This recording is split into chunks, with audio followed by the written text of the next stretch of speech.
আরেক হাদিসে এসেছে আল্লাহর নবীর কোনো দায়িত্ব নেই, যারা সালাত আদায় করে না তাদের থেকে আল্লাহ মুক্ত, যারা সালাত আদায় করে না তাদের থেকে আল্লাহর নবী মুক্ত, যারা সালাত আদায় করে না তাদের থেকে আল্লাহর দ্বীন মুক্ত। আর সালাফরা বলেছেন যারা সালাত আদায় করে না এদেরকে মুমিন বলা যাবে না, এদেরকে মুসলিম বলা যাবে না, এদেরকে ঈমানদার বলা যাবে না। যারা বেনামাজি সালাত আদায় করে না, ত্যাগ করে, এরা পরিষ্কার কাফের মুশরিক, এরা হলো কাফের, এরা হলো মুশরিক। দলিল সূরা তাওবা 5 নম্বর আয়াত, সূরা তাওবা 11 নম্বর আয়াত। যারা সালাত আদায় করে ওরা তোমাদের দ্বীনী ভাই, যারা সালাত আদায় করে না ওরা তোমাদের দ্বীনী ভাই নয়। মুসলিমের 82 নম্বর হাদিস, ইন্না বাইনার রাজুলা বাইনাশ শিরকাল কুফতারকুস সালাহ, নিশ্চয় একটা ব্যক্তি, একটা কাফের, একটা মুশরিক, এদের মধ্যে পার্থক্য হলো সালাত। যারা সালাত আদায় করে ওরা ঈমানদার, যারা সালাত আদায় করে না ওরা হলো কাফের, ওরা হলো মুশরিক। তিরমিজি 2618 নম্বর হাদিস, বাইনাল কুফরি ওয়াল ঈমান তারকুস সালাহ, নিশ্চয় একটা ঈমানদার আর একটা কাফের, এদের মধ্যে পার্থক্য হলো সালাত। যারা সালাত আদায় করে ওরা ঈমানদার, যারা সালাত আদায় করে না ওরা হলো কাফের। তিরমিজি 2621 নম্বর হাদিস, আলাহাদুল্লাযী বাইনানা বাইনাহুমুস সালাহ ফামান তারাকাহা ফাকাদ কাফার, আমাদের মধ্যে তাদের মধ্যে ব্যবধান হলো সালাত। আমরা যারা ঈমানদার তারা সালাত আদায় করি, তারা যারা কাফের তারা সালাত আদায় করে না। ইবনে মাজাহ 1080 নম্বর হাদিস, লাইসা বাইনাল আবদ ওয়াশ শিরক ইল্লা তারকুস সালাহ ফাইজা তারাকাহা ফাকাদ আশরাক, নিশ্চয় একটা ঈমানদার বান্দা, একটা মুশরিক, এদের মধ্যে পার্থক্য হলো সালাত। যে ব্যক্তি সালাত ছেড়ে দিল ওই ব্যক্তি শিরিক করলো। সালাত ছেড়ে দিলে কি করলো? শিরিক করলো। সালাত আদায় না করাটাও শিরিক। সালাত আদায় করা হলো আল্লাহর ইবাদত, সালাত আদায় না করা হলো শয়তানের ইবাদত। অতএব কেউ যদি শয়তানের ইবাদত করে তাহলে সে আল্লাহর ইবাদতে শিরিক করলো। পরবর্তী প্রজন্ম সাহাবী আব্দুল্লাহ বিন মাসউদ রাদিয়াল্লাহু আনহু বলেন, মান তারাকাস সালাহ ফালা দীন লাহু, যারা সালাত আদায় করে না এদের কোনো দ্বীন নেই। আলী রাদিয়াল্লাহু আনহু বলেন, মাল্লাম ইউসাল্লি ফাহুয়া কাফিরুন, যারা সালাত আদায় করে না এরা হলো কাফের। আবু দারদা তিনি বলেন, লা ঈমান লিমান লা সালাত লাহু, ওই ব্যক্তির ঈমান নেই যেই ব্যক্তি সালাত আদায় করে না।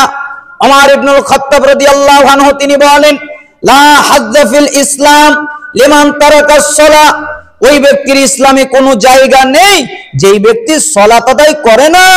তার মানে সাহাবীদেরও ফতোয়া, যারা সালাত আদায় করে না তারা মুসলিম নয়। পরবর্তী প্রজন্ম তাবি আব্দুল্লাহ বিন শাকিক তিনি ইজমা বর্ণনা করেন। তিরমিজি 2622 নম্বর হাদিস, কানা সাহাবু মুহাম্মদ সাল্লাল্লাহু আলাইহি ওয়াসাল্লাম লা ইয়ারাউনা শাইআম মিনাল আমাল তারকু কুফরুন গায়রাস সালাহ, সাহাবীরা আমলের মধ্যে কোন আমল ছেড়ে দেওয়াকে কুফরি মনে করতেন না, একমাত্র সালাত ছাড়া। কেউ যদি সালাত ছেড়ে দিত তাহলে সাহাবীরা তাদেরকে কাফের মনে করত। ইমাম আহমদ বিন হাম্বল রাহিমাহুল্লাহ ওনার কিতাব উসুলুস সুন্নাহ তার ভিতরে আকীদা পরিষ্কার করেছেন, যারা সালাত আদায় করলো না, ত্যাগ করলো, ওরা কুফরি করলো। আর কুফরি করার কারণে কাফের হয়ে গেল। আর মুসলমান শাসক যদি থাকে তাহলে তাকে হত্যা করা শাসকের জন্য বৈধ হয়ে গেল। তার মানে যারা সালাত আদায় করে না ওরা কত খারাপ! আসমানের নিচে জমিনের উপরে সবচেয়ে খারাপ হলো ওই ব্যক্তি যেই ব্যক্তি নামাজ পড়ে না, সালাত আদায় করে না। সালাফরা ফতোয়া দিয়েছেন, আল্লাহর ফতোয়া, রাসূলের ফতোয়া, সাহাবীদের ফতোয়া, তাবিঈদের ফতোয়া, ইমামের ফতোয়া দ্বারা প্রমাণিত হয়ে গেল যারা সালাত আদায় করে না তারা কাফের, তারা মুশরিক। সালাফরা বলছেন যারা সালাত আদায় করে না সে তার মেয়েকে বিয়ে দিতে পারবে না। কেন? বিয়ে দিলে বিয়ে হবে না। বাপ মেয়েকে বিয়ে দিতে পারবে না, অথচ মেয়েকে বিবাহ দেওয়ার সবচেয়ে বেশি হক রাখে বাপ। বাপ হলো ওলি, কিন্তু বাপ যদি সালাত আদায় না করে ওই বাপ মেয়েকে বিয়ে দিতে পারবে না। কোন বেনামাজি ছেলের সাথে মেয়েকে বিয়ে দেওয়া যাবে না। বেনামাজি ছেলের সাথে মেয়েকে বিয়ে দিলে বিয়ে হবে না। শুধু বেনামাজি ছেলে নয়, বেনামাজি মেয়েকেও বিয়ে করা যাবে না। বেনামাজি মেয়েকে বিবাহ করলে বিবাহ হবে না। এজন্যই সালাফরা বলেছেন, স্বামী সালাত আদায় করে, স্ত্রী সালাত আদায় করে না। স্ত্রী সালাত আদায় করে, স্বামী সালাত আদায় করে না, তাহলে তাদের মধ্যে তালাক হয়ে যায়। এই তালাককে বলা হয় অটো তালাক। কি তালাক? অটো তালাক। এক তালাক, দুই তালাক, তিন তালাক বলা লাগবে না। খালি একজন সালাত আদায় করে, আরেকজন সালাত আদায় করে না, তাদের বিবাহ বৈধ নয়। সালাফরা বলেছেন এর পরে যত মেলামেশা হবে সেটা হবে অবৈধ, আর যত সন্তান জন্ম নেবে ওটা হবে অবৈধ সন্তান। অতএব একথা আল্লাহ নিজে বলেছেন সূরা মুমতাহিনার 10 নম্বর আয়াতে, যে ইমানদার পুরুষ থেকে কাফের নারীকে আলাদা করে দিতে, ইমানদার নারী থেকে কাফের পুরুষকে আলাদা করে দিতে আল্লাহ সূরা মুমতাহিনার 10 নম্বর আয়াতে বলেছেন, যারা সালাত আদায় করে না তাদের কোনো জানাজা নেই, তাদের জানাজা কেউ পড়তে পারবে না। জানাজা তো অনেক দূরের কথা, বেনামাজি মারা গেলে ওর জন্য কাফনের কাপড় কেনা যাবে না, ওকে গোসল দেওয়া যাবে না। একবার কেন, 100 বার যদি গোসল দেওয়ায় আর 10 বছর যদি সাবানের মধ্যে চুবিয়ে রাখে, ও কোনোদিন পবিত্র হতে পারবে না, ও হলো অপবিত্র। ও যদি মরে যায় তাহলে কুকুরকে যেরকম করে দাফন করে ওই রকম করে দাফন করবে। আদবের সহিত তার জন্য কবর খনন করতে পারবে না, সুন্দর করে তার জন্য কবর খনন করতে পারবে না, মুসলমানের কবরস্থানে তাকে দাফন করতে পারবে না। বাহিরে ফেলে দিলে দুর্গন্ধ বের হতো, মানুষের কষ্ট হতো, এই জন্য গর্ত করে গর্তের ভিতরে পুঁতে রাখবে। এ হলো বেনামাজি, এর কোনো সম্মান নেই। আরে সবচেয়ে দামি মানুষ মুহাম্মদ সাল্লাল্লাহু আলাইহি সাল্লাম আল্লাহকে বললেন, আল্লাহ চাচার জন্য একটু দোয়া করি। আল্লাহর নবী তার চাচার জন্য দোয়া করা শুরু করলেন। আল্লাহ তাআলা সূরা তাওবার 113 নম্বর আয়াত নাজিল করলেন, মা কানা লিন নাবী ওয়াল্লাযিনা আমানু ইয়াস্তাগফিরু লিল মুশরিকিন, নবীদের জন্য আর মুমিনদের জন্য জায়েজ নয় মুশরিকদের জন্য ক্ষমা প্রার্থনা করা, তারা যদি নিকট আত্মীয় হয়। আল্লাহ নিষেধ করে দিলেন, আপনার চাচার জন্য আপনি দোয়া করতে পারবেন না। আল্লাহর নবী তার মায়ের কবরের কাছে গিয়ে দোয়া করা শুরু করলেন মায়ের জন্য। সূরা তাওবার 113 নম্বর আয়াত নাজিল করলেন। মুসনাদে আহমদে 113 নম্বর আয়াত সূরা মায়েদার ব্যাখ্যায় এসেছে, আল্লাহর নবী তার মায়ের জন্য দোয়া করতে চাইলেন, আল্লাহ অনুমতি দিলেন না। তিনি বললেন, আপনার মায়ের জন্য দোয়া করতে পারেন না। আল্লাহর নবী বাপের জন্য দোয়া করতে চাইলেন, আল্লাহ অনুমতি দিলেন না। আল্লাহর নবী তার চাচার জন্য দোয়া করতে পারে না, আল্লাহর নবী তার মায়ের জন্য দোয়া করতে পারে না, আল্লাহর নবী তার বাবার জন্য দোয়া করতে পারে না। আল্লাহ সূরা তাওবার 84 নম্বর আয়াতে নিষেধ করেছেন জানাজার সালাত আদায় করতে। তো আপনি মুসলমানের বাচ্চা কেন বেনামাজির জানাজার সালাত আদায় করলেন? আপনি কেন তার জানাজার সালাত আদায় করবেন? যত মানুষ বেনামাজির জানাজার সালাত আদায় করবে তত মানুষ পাপীতে গণ্য হবে, নেকি তো দূরের কথা। তত মানুষ পাপীতে গণ্য হবে, তারা আল্লাহর নির্দেশ পালন না করার কারণে পাপীতে গণ্য হবে। যারা সালাত আদায় করে না, তারা যদি কোনো পশু জবে করে, মুরগি জবে করে, গরু জবে করে, ছাগল জবে করে, উট জবে করে, কোনো হালাল প্রাণী জবে করে, তাহলে তাদের জবকৃত জন্তুর গোশত খাওয়া যাবে না। তাহলে বেনামাজি কত খারাপ।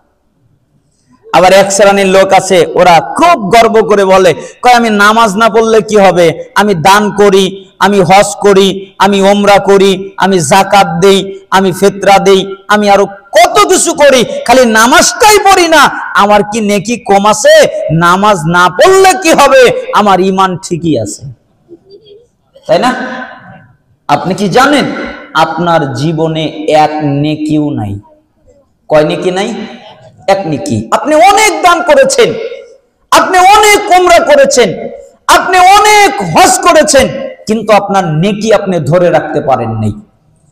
একটা উদাহরণ দেই, বাজারে গেছেন ব্যাগ নিয়ে বাজার করার জন্য, অনেক তরি তরকারি কিনলেন, কিন্তু ব্যাগের নিচে কেটে দেওয়া, তাহলে বাড়িতে কয়টা আসবে? একটাও আসবে না। কেন? ব্যাগের নিচে তলা নেই।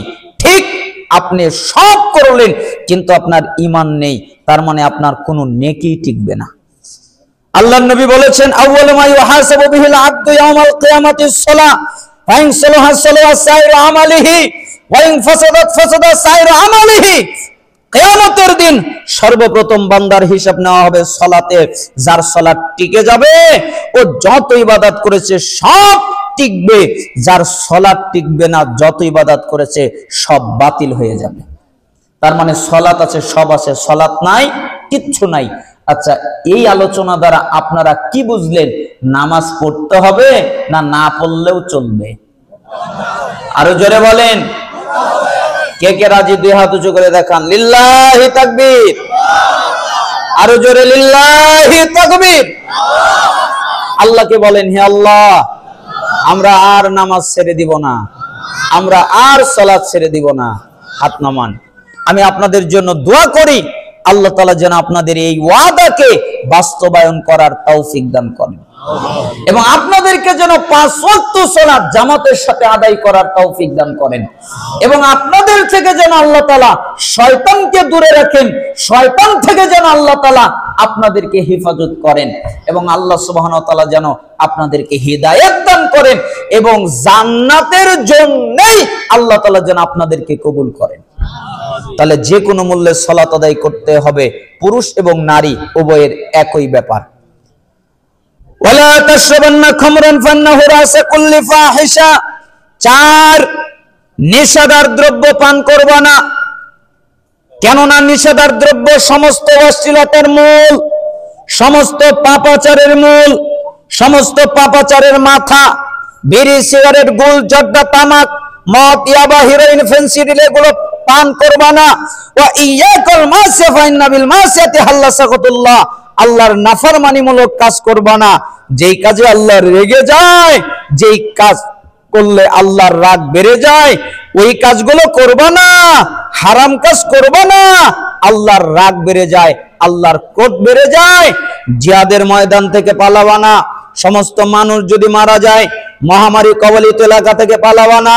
সমস্ত মানুষ যদি মারা যায়, ওয়া আনফিক আলা ইয়ালিকা মিন তাওলিক, তুমি তোমার পরিবার পরিজনের জন্য ব্যয় করবে। কিপটামি করে তাদের কষ্ট দিবা না। স্ত্রীর যা লাগবে, সন্তানের যা লাগবে, ভাই বোনের যা লাগবে, মা বাবার যা লাগবে, তোমার সাধ্য অনুযায়ী তুমি তা প্রয়োজন পূরণ করবে। কিপটামি করে কষ্ট দিবা না। ওয়ালা তারফানুহুমা সাকাদাবা, তুমি তোমার পরিবারের লোককে আদব কায়দা শিক্ষা দেবে। প্রয়োজনে লাঠি ব্যবহার করবে, লাঠি ব্যবহার করে হলেও তাদেরকে আদব কায়দা শিক্ষা দেবে, তাদের ইসলাম শিক্ষা দেবে। ওয়াখিফুম ফিল্লাহ, এবং তাদেরকে আল্লাহর ব্যাপারে ভয় দেখাবে। আল্লাহ নবী সাল্লাল্লাহু আলাইহি সাল্লাম 10টা কথা বললেন। 1, আল্লাহর সাথে শিরিক করবা না। তোমাকে যদি হত্যা করা হয়, আগুনে জ্বালিয়ে দেওয়া হয় তবুও না। 2, পিতামাতার নাফরমানি করবা না। যদি বাপ মা তোমাকে সব ছেড়ে দিতে বলে তাও নয়। 3, ইচ্ছা করে ফরজ সালাত ছেড়ে দিবা না, কারণ সালাত ত্যাগ করলে ইসলাম থাকে না।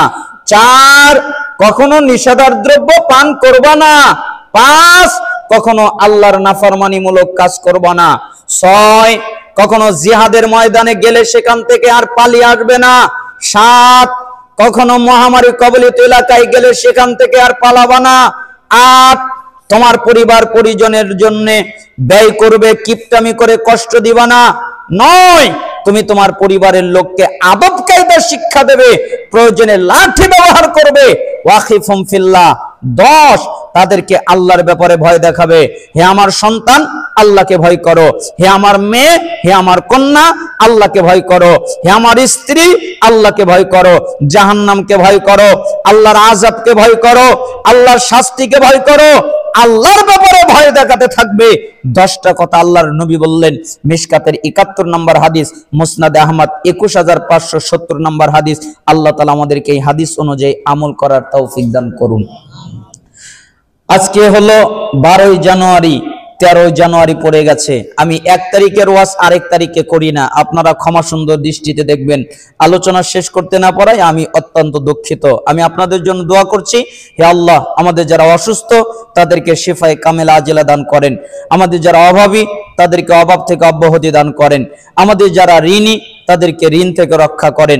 আমাদের মধ্যে যে যে মুসিবতে আছে সেই মুসিবত থেকে আপনি পানা মঞ্জুর করেন। আল্লাহ আপনি আমাদের দুনিয়ায় কল্যাণ দান করেন। আল্লাহ আপনি আমাদের আখিরাতে কল্যাণ দান করবেন। আল্লাহ আপনি আমাদেরকে জাহান্নামের আযাব থেকে রক্ষা করবেন। আল্লাহ আমাদের জন্য যা কল্যাণকর তা দান করেন। আল্লাহ আমাদের জন্য যা অকল্যাণকর তা থেকে আপনি হেফাজত করেন। আল্লাহ ফিলিস্তিনের মুসলিমদেরকে আপনি হেফাজত করেন। তাম পৃথিবীতে যেখানে মুসলিমরা রয়েছে তাদেরকে হেফাজত করেন। আল্লাহ আপনি আমাদের দেশটাকে ইসলামী রাষ্ট্র হিসেবে কবুল করে নেন। আল্লাহ আমাদের দেশে ইসলামিক শাসক দান করেন। আল্লাহ আমাদের সংবিধান কোরআন আমাদেরকে উপহার হিসেবে দান করেন। আল্লাহ পুরুষ এবং নারী যারা উপস্থিত হয়েছে আপনি তাদেরকে মাফ করে দেন।